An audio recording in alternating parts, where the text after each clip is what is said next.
par prier. On va commencer. On va pouvoir commencer par prier, s'en remettre au Seigneur.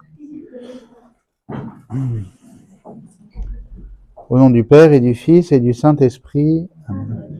Viens, Esprit Saint, viens embraser nos cœurs. Viens au secours de nos faiblesses. Viens, Esprit Saint, viens, Esprit consolateur. Remplis-nous de joie et d'allégresse. Voilà. Alors, après avoir fait une rencontre sur les sacrements en général, ce qu'étaient les sacrements, la liturgie, on va maintenant faire toute une série sur chaque sacrement en particulier. Donc les 7 séances de cette année qui restent seront sur chacun des 7 sacrements. Donc on va commencer par le premier sacrement qui est le sacrement du baptême. Je rappelle juste la définition générale des sacrements. Un signe sensible et efficace de la grâce.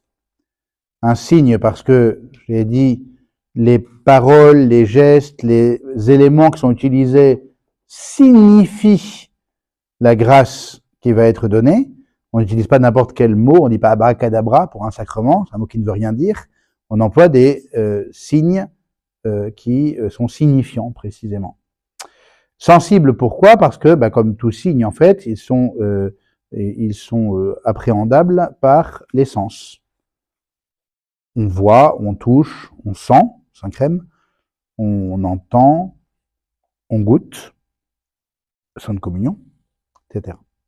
Signe sensible et efficace, pourquoi? Parce que le signe, en même temps qu'il est posé, eh bien, nous avons l'assurance qu'il donne la grâce de Dieu, simplement parce que le Seigneur l'a promis.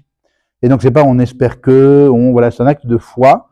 Le Seigneur donne sa grâce en même temps que le signe est posé. Donc, c'est pour ça que le signe est efficace. Il produit une efficience, il est efficient. Et voilà, qui donne ou qui augmente la grâce de Dieu, la grâce sanctifiante. Le baptême, bien sûr, donne la grâce, même si pour demander le baptême, quand les adultes demandent le baptême, ils ont déjà d'une certaine manière la grâce de Dieu pour avoir la foi et demander le baptême. C'est ça la grâce prévenante. La grâce qui prévient le sacrement lui-même. Or, c'est le baptême lui-même qui va donner la foi. Mais il faut bien avoir la foi d'une certaine manière pour demander le baptême. Ou bien qui augmente la grâce, qui vient notamment, par exemple, la confirmation, vient confirmer justement la grâce reçue au baptême, lui donner plus de force, comme une forme de maturité après être rené.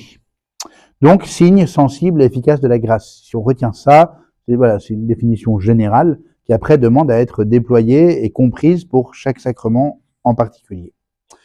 Juste une petite chose sacramentaire, les sacrements se différencient fondamentalement de la magie. Je rappelle, le terme magique par essence, en France, c'est abracadabra.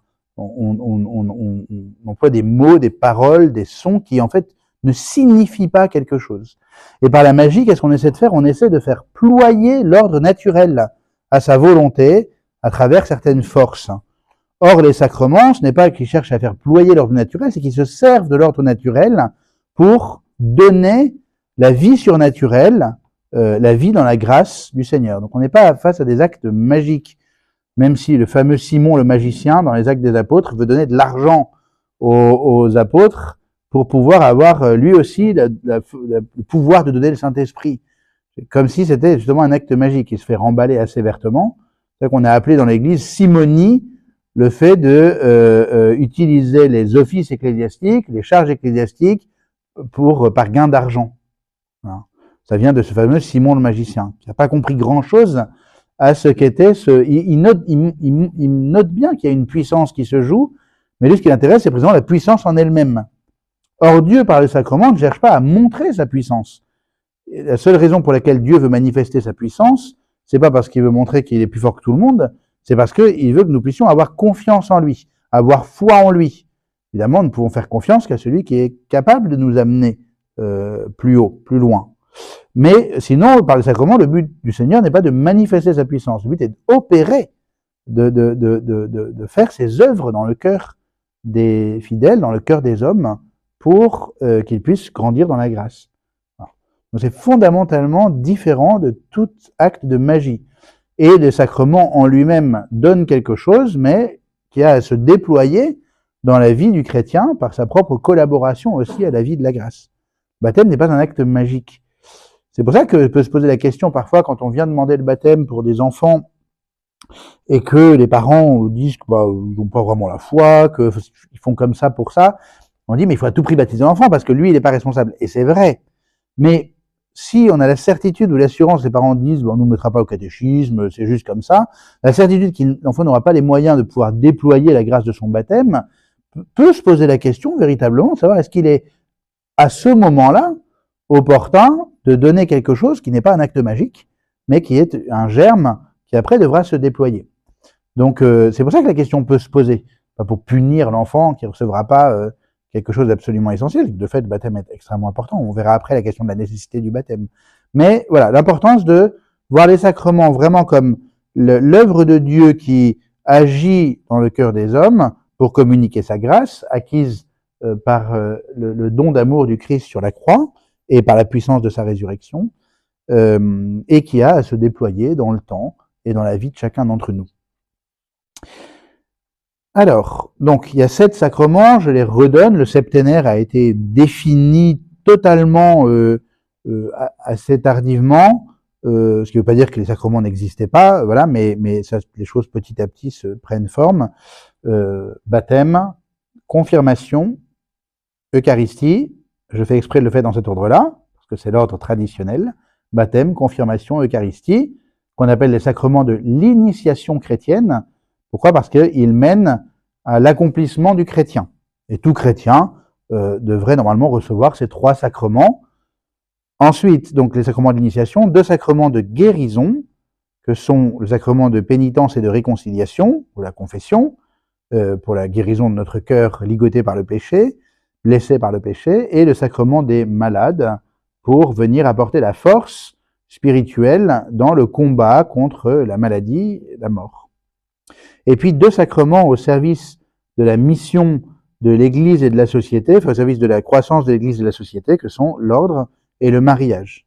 Sacrements qui viennent organiser l'Église et la société.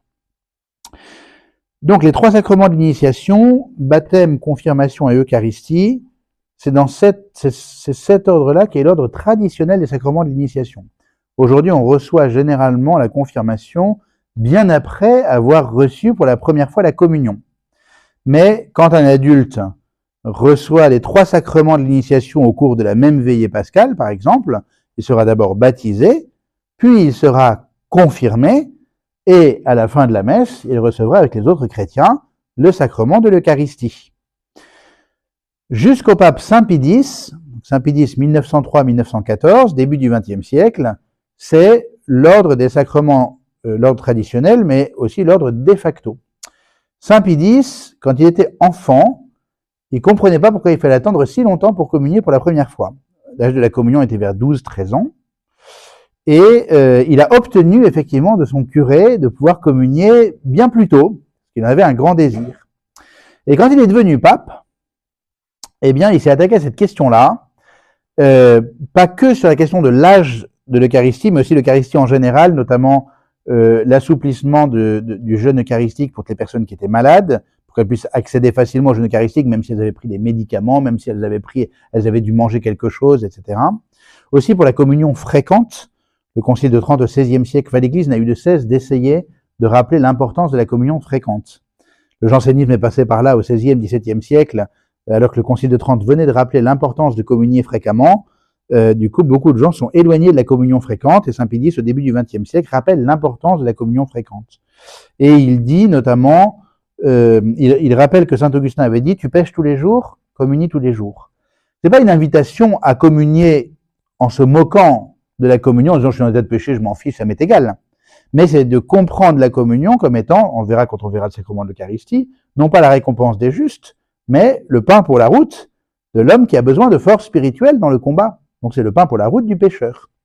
Ce qui ne veut pas dire que nous pouvons aller communier sans nous poser aucune question sur notre vie, sur la manière dont nous vivons, et nous voulons être en communion avec le Christ. Ça, c'est une question d'avoir le désir de mettre en conformité la réalité de sa vie avec ce que l'on reçoit sacramentellement dans la communion. mais elle est faite pour aider les pécheurs que nous sommes à vivre des forces de la vie du Seigneur. Donc Saint Pidis, je reviens à ma petite histoire, donc il est devenu pape, a effectivement abaissé drastiquement l'âge possible de la première communion à 7-8 ans. Ce qui fait que de facto, la confirmation, qui a été reçue vers l'âge de 10 ans, je crois, s'est retrouvée après la première communion. Mais on a quand même conservé l'ancien âge de la première communion, qu'on a appelé la communion solennelle. Donc on faisait une première communion dite privée bien plus tôt, et après une première communion dite solennelle, donc on faisait publiquement, etc., à l'âge où avant on faisait sa première communion. Cette communion solennelle étant devenue par la suite la profession de foi. Alors la naissance est unique, le baptême est unique. Alors, le baptême en lui-même. Le baptême est le fondement de toute la vie chrétienne. On dit aussi qu'il est la porte qui ouvre l'accès aux autres sacrements. Il n'y a pas longtemps, le Père Florian a reçu 2 personnes qui désiraient se marier, et pour la première fois, ça lui arrivait, ni l'un ni l'autre n'était baptisé. Il a dit, mais je ne peux pas célébrer votre mariage si vous n'êtes pas baptisé, si au moins l'un des deux n'est pas baptisé. Normalement, même s'il n'y en a qu'un des deux qui est baptisé, c'est un empêchement au mariage. Mais aujourd'hui, l'évêque donne quasiment systématiquement, même systématiquement, la dispense à cet empêchement. Pourquoi? Parce que si le mariage est censé être vécu comme un sacrement, eh bien, il faut que le premier de tous les sacrements, la porte des sacrements, soit reçue et vécue pour recevoir les autres sacrements qui sont des déploiements de la vie du baptême. Donc ça n'a pas beaucoup de sens de donner un sacrement qui est un déploiement de la vie du baptême si le baptême n'est pas d'abord reçu. Donc ces 2 personnes sont maintenant en chemin vers le baptême et donc vont être baptisées et puis ils seront mariés une fois qu'ils seront baptisés. En fait, il y en a un des 2 qui a dit « moi je veux recevoir le baptême » et l'autre a dit « mais est-ce que je suis obligé de recevoir le baptême si lui est baptisé ?» Alors le Père Florent dit « non, c'est pas une obligation absolue ». Elle a dit « bon, mais c'est pas une obligation, je veux bien quand même préparer mon baptême. » Voilà. Alors, le baptême, qu'est-ce qu'il fait fondamentalement? Il nous libère du péché, le péché qui nous éloigne de Dieu, qui nous empêche d'avoir confiance dans le Seigneur, qui ligote notre cœur, qui l'entrave. Le baptême est le don gratuit de Dieu, comme la vie est un don gratuit. C'est ça que souvent, il y en a qui disent « oui, mais moi j'attends pour laisser le choix à mes enfants. Je ne veux pas leur imposer le baptême. » Vous leur avez bien imposé la vie. Ah oui. Si vous n'avez pas demandé à votre enfant son avis pour savoir s'il voulait vivre ou pas. Pourtant, s'il ne souhaite pas vivre de son baptême, la vie sera quelque chose de bien plus prégnant que le baptême dans sa vie de tous les jours, a priori.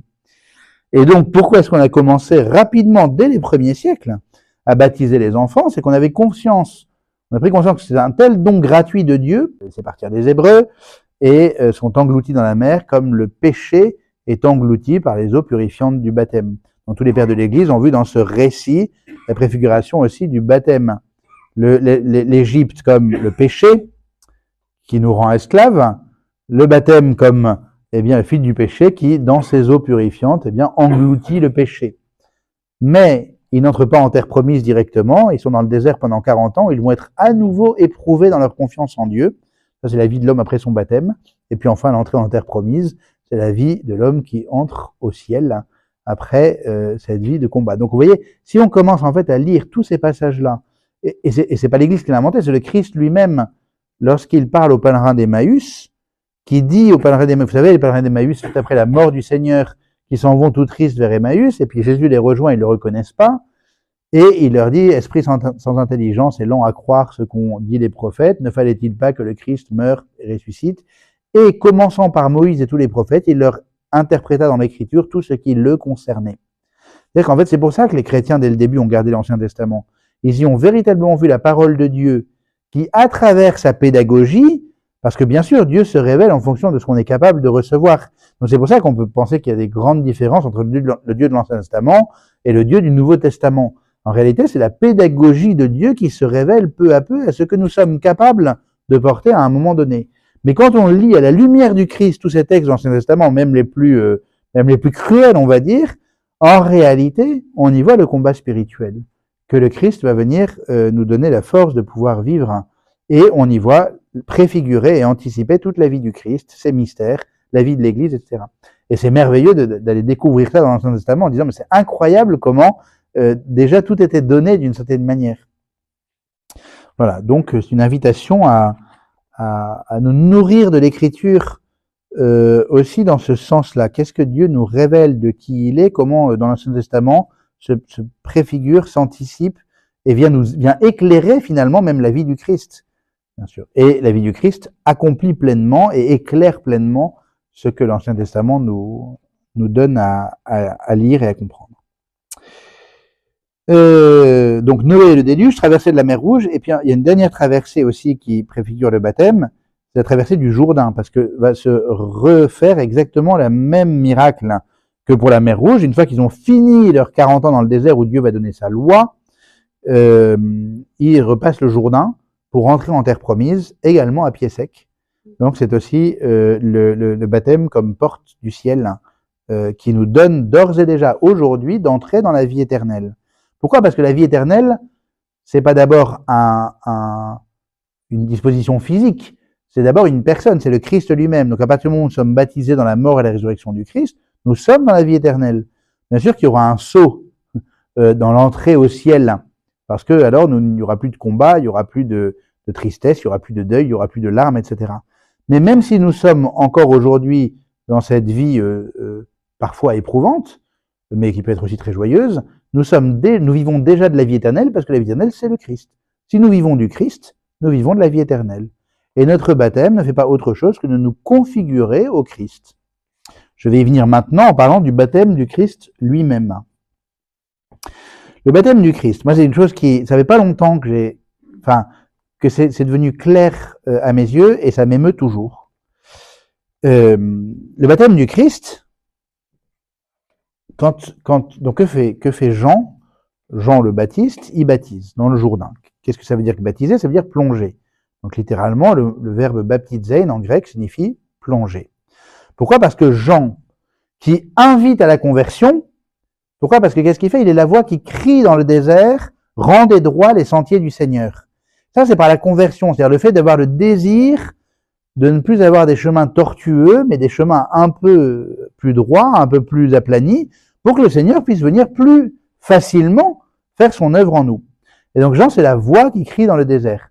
Il y a Saint Augustin qui a un très beau texte où il dit « Le Christ est la parole, et Jean, c'est la voix qui porte cette parole. » La parole, c'est le Christ, et Jean est la voix. Et nous sommes appelés, nous aussi, à être la voix de la parole dans ce monde. Et donc Jean invite à la conversion, c'est-à-dire à rejeter le mal et à choisir le bien. Un certain nombre de personnes qui le suivent et qui ont un désir de réforme des vies, des cœurs, etc., qui se fait jour. Et donc Jean et ses disciples baptisent dans le désert, ils baptisent dans le Jourdain.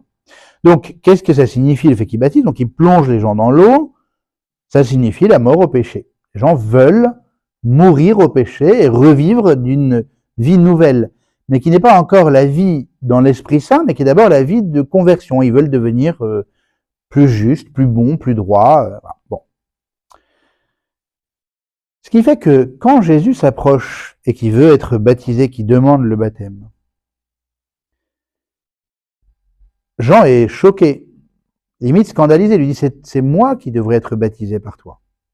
J'avais toujours pris cette phrase comme étant simplement Jean qui est le disciple, qui prépare la venue du Christ, il dit c'est toi le maître, c'est toi qui es supérieur, c'est toi qui, donc c'est pas à toi de recevoir le baptême de ma main. Mais il n'y a pas longtemps, j'ai compris qu'il y a quelque chose de bien plus fort encore que ça, c'est que si Jésus descend dans les eaux du baptême, c'est qu'il est compté comme un pécheur aux yeux de tous. Puisque ceux qui viennent être plongés dans les eaux du baptême sont ceux qui veulent se convertir, Jésus qui demande à être baptisé, c'est Jésus qui accepte d'être compté parmi ceux qui ont besoin de se convertir, qui sont pécheurs et qui ont besoin d'être de fuir le péché et de vouloir vivre à une vie juste. Or, Jésus est l'innocence même. Il est l'innocence même. Et donc, quand Jean est scandalisé que Jésus veuille être baptisé par lui, je pense que c'est, en fait, fondamentalement, c'est ça qui le choque le plus. Toi qui es l'agneau de Dieu, l'innocence en personne, tu veux passer aux yeux du monde compté parmi les pécheurs. Et je trouve ça extraordinaire de me dire que l'abaissement de Dieu le plus grand, c'est peut-être même pas la croix, enfin bien sûr que si, que c'est la croix parce qu'il est raillé, outragé et qu'il souffre, mais c'est que, plus fort encore, entre guillemets, parce que la croix, c'est aussi la croix en étant compté au nombre des pécheurs et des criminels. Et c'est surtout ça. Jésus ne se préoccupe pas d'apparaître comme le saint qu'il est. Bien sûr, il faudra que sa sainteté rejaillisse, parce que sinon, on voudrait pas le suivre. Donc c'est très important qu'on sache qu'il est saint. Mais sur le moment, ça ne le pose pas de problème d'être compté au nombre des pécheurs, parce qu'il veut tout assumer de nous. Il n'assumera pas le péché au sens où il ne le commettra pas, mais il l'assumera au sens où il le portera sur lui, jusqu'à être compté au nombre des pécheurs. Et ça, je crois que c'est une des manifestations les plus extraordinaires de l'amour de Dieu pour nous. Donc Jésus reçoit le baptême des pécheurs, il est plongé dans l'eau par Jean, et qu'est-ce qui se passe à ce moment-là? C'est extraordinaire parce que tous les principaux mystères de la foi chrétienne sont révélés par le baptême du Christ. Il sort des eaux du baptême, la voix du Père se fait entendre, celui-ci est mon Fils bien-aimé, en lui j'ai mis toute ma joie ou tout mon amour, ça dépend des évangélistes, et l'Esprit Saint descend sur lui sous la forme d'une colombe. Il révèle l'incarnation au point d'être compté parmi les pécheurs. Donc vraiment il se fait homme totalement, sans jamais commettre le péché, mais jusqu'à assumer notre propre péché, il se fait l'un de nous, un vrai. C'est pas pour rien, à mon sens, qu'il a vécu 30 ans de vie cachée. Ce qu'on appelle la vie cachée, c'est pas dans une grotte, c'est qu'il vit dans sa famille à Nazareth, sûrement il se balade peut-être autour, enfin, il accompagne ses parents, son père, je sais pas où. Mais la vie cachée, je me suis toujours été frappé de pourquoi il commence qu'à 30 ans. Pourquoi est-ce qu'il commence qu'à 30 ans? Il n'y a que 3 ans de ministère public. Moi, il aurait pu commencer bien plus tôt et parler à bien plus de monde, aller bien plus loin, etc. Et moi, je me suis dit, mais si c'est 30 ans de vie cachée, ça montre que c'est le plus important de la vie du Christ, d'une certaine manière, c'est qu'il nous dit, je suis d'abord venu pour vivre avec vous. Je suis vraiment là avec vous. Je fais pas semblant. Je suis pas venu juste, j'ai pas pris un corps pour pouvoir vous dire des choses, vous enseigner des choses, faire des miracles, etc. Je suis vraiment venu vivre avec vous. Or, Emmanuel, ça veut pas dire autre chose que Dieu avec nous. Et plus on médite cela, je pense, plus on prend conscience de la réalité, de la présence de Dieu dans notre vie quotidienne. C'est le Dieu qui est avec nous, jusqu'à être baptisé du baptême des pécheurs. Donc, le fait d'être baptisé du baptême des pécheurs de conversion, c'est dire la réalité de l'incarnation. Il s'est vraiment fait homme. Par sa sortie des eaux du baptême, le Fils est présent, évidemment. Il est manifesté comme Fils par le Père qui dit « Celui-ci est mon Fils bien-aimé », qui lui-même, du coup, se définit comme étant le Père. Celui qui a un Fils est un Père. Et l'Esprit Saint descend sur lui sous la forme d'une colombe. Donc la Sainte Trinité, le Dieu qui est en lui-même relation, est aussi manifesté lors du baptême de Jésus. L'incarnation et la Trinité qui sont les deux mystères fondamentaux. Et la communication des grâces de l'incarnation, alors la rédemption aussi est manifestée parce que le baptême signifie la mort par la plongée et la sortie des eaux du baptême, la vie.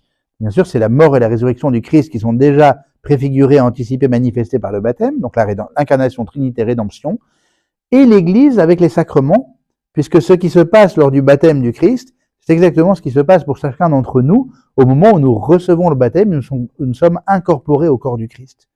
Et donc dans cet événement du baptême du Seigneur, et ça se passe au moment de son baptême, donc ça dit à quel point le baptême pour nous est aussi une convergence, une union de tous les aspects de la foi qui se vivent véritablement en nous. Nous sommes comme englobés par le mystère de la Trinité, puisque nous devenons des fils dans le Fils, et que l'Esprit Saint, c'est lui qui en nous crie vers le Père en disant Abba. Donc on est comme c'est ça, englobé dans le mouvement trinitaire lui-même, grâce à l'incarnation du Seigneur qui s'est fait homme pour que nous soyons faits Dieu, comme dit saint Irénée, Dieu est le Père de l'Église, Dieu s'est fait homme pour que nous soyons Dieu. C'est impressionnant comme phrase. Pas pour que nous soyons Dieu contre Dieu, comme dans le péché originel. Vous serez comme des dieux si vous mangez le fruit que Dieu a interdit. Non, nous serons comme des dieux parce que c'est le projet de Dieu dès le début, faisons l'homme à notre image, comme à notre ressemblance. Et donc, ce qui se passe pour nous au moment où nous sommes baptisés, eh bien, nous sommes libérés du péché. Le Christ n'a pas eu besoin d'être libéré du péché, mais il est descendu dans les profondeurs du péché pour nous en libérer précisément. Donc celui qui reçoit le baptême enfant est libéré du péché originel. Je ne vais pas revenir il y a toute une catéchèse sur le péché originel, l'importance de la question du péché originel. Parce que très souvent on traite ça aussi un peu d'un revers de main. En fait, ça dit quelque chose de très important, notamment la solidarité humaine dans le bien comme dans le mal. Et le fait que si le Christ peut nous sauver en se faisant un seul homme, c'est bien que nous sommes tous reliés par la nature humaine les uns aux autres d'une manière ou d'une autre.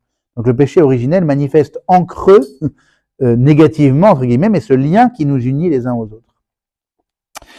Par le baptême, nous sommes pas seulement libérés du péché, c'est-à-dire que le baptême ne nous redonne pas ce qu'on appelle l'étape, la vie prélapsaire, c'est-à-dire avant la chute du péché originel, comme si on avait perdu la justice, donc le baptême nous remet dans cette justice originelle. Il fait bien plus que ça. Ce qu'il nous fait, il nous rend enfants de Dieu dans le Christ. Tu es devenu enfant de Dieu et frère de Jésus. Il nous fait frères de notre Dieu. Ça, c'est incroyable. Si nous devenons fils du Père dans le Fils est lui-même Dieu.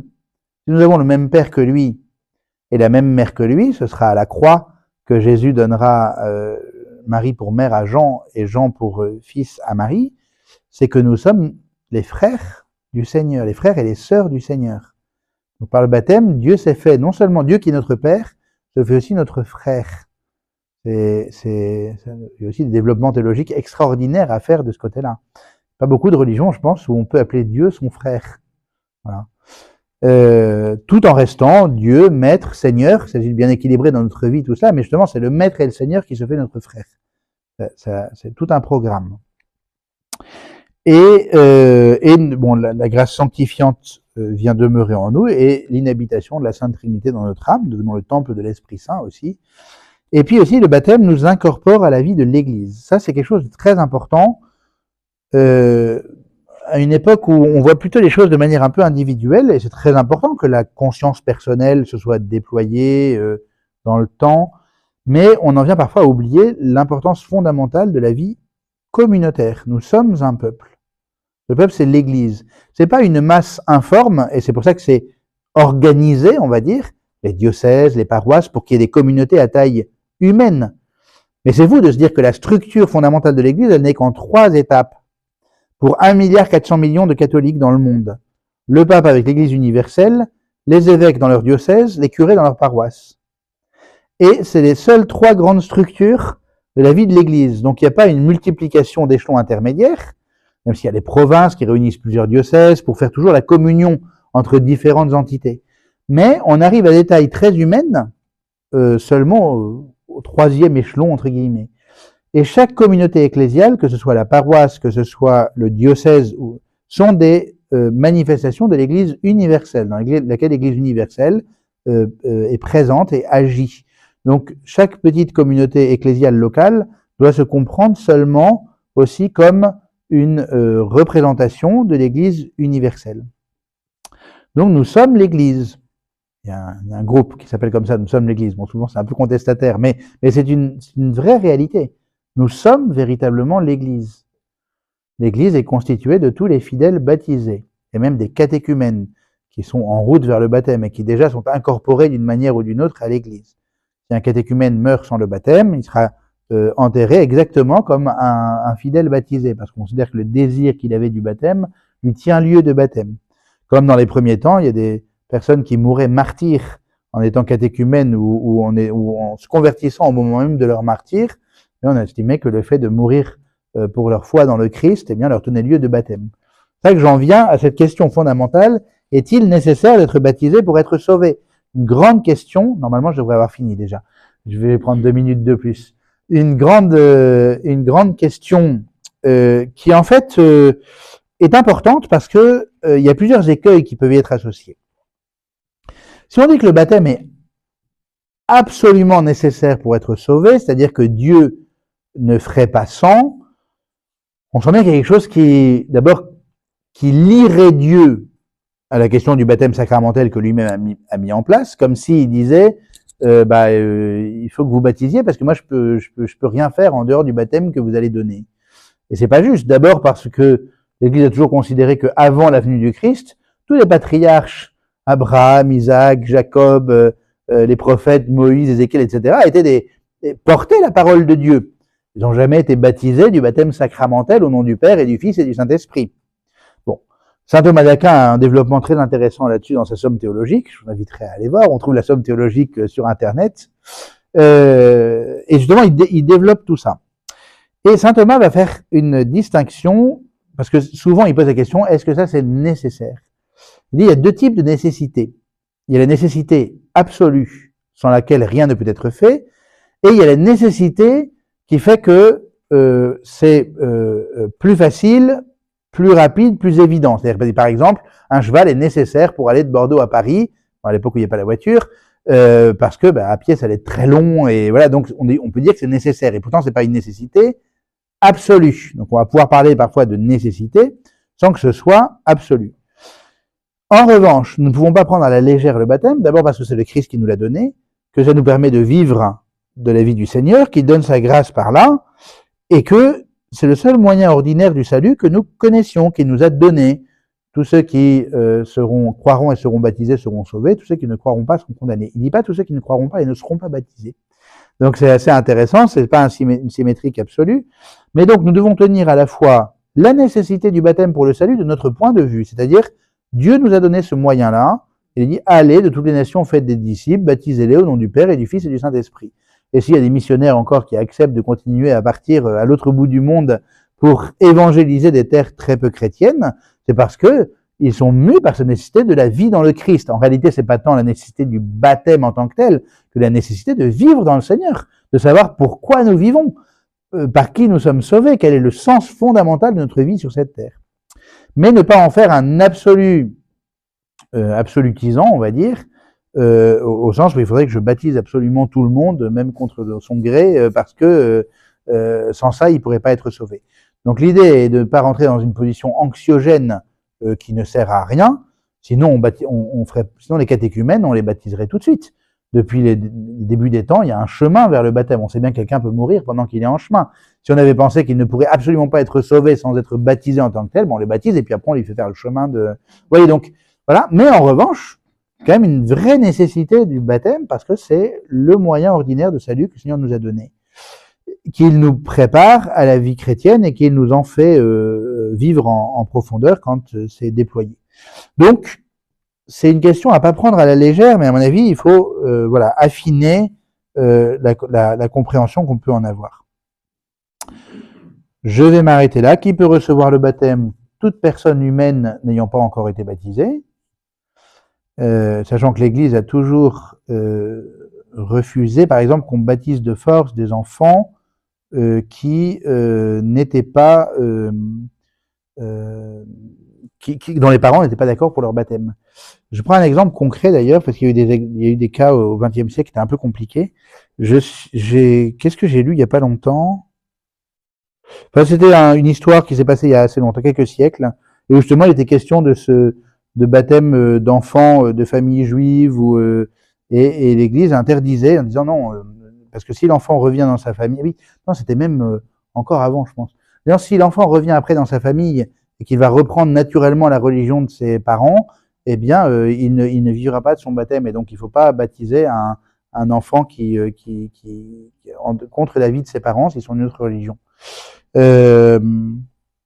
Donc, qui peut recevoir le baptême théoriquement? Toute personne humaine qui ne l'a pas encore reçu. Qui administre le baptême? Ordinairement, l'évêque, le prêtre et le diacre en Occident, l'évêque et le prêtre en Orient, et de manière extraordinaire, toute personne vivante sur cette terre qui peut donner le baptême, y compris les non-baptisés, on l'avait déjà vu, s'ils ont l'intention de faire ce que fait l'Église, même s'ils ne croient pas en Dieu.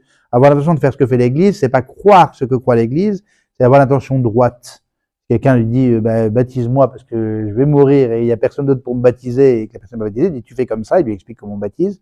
Et si la personne a l'intention droite, il dit moi je crois pas en Dieu, mais je veux bien faire ce que tu me demandes, avec l'intention droite dans le cœur de faire ce que tu me demandes comme tu me le demandes.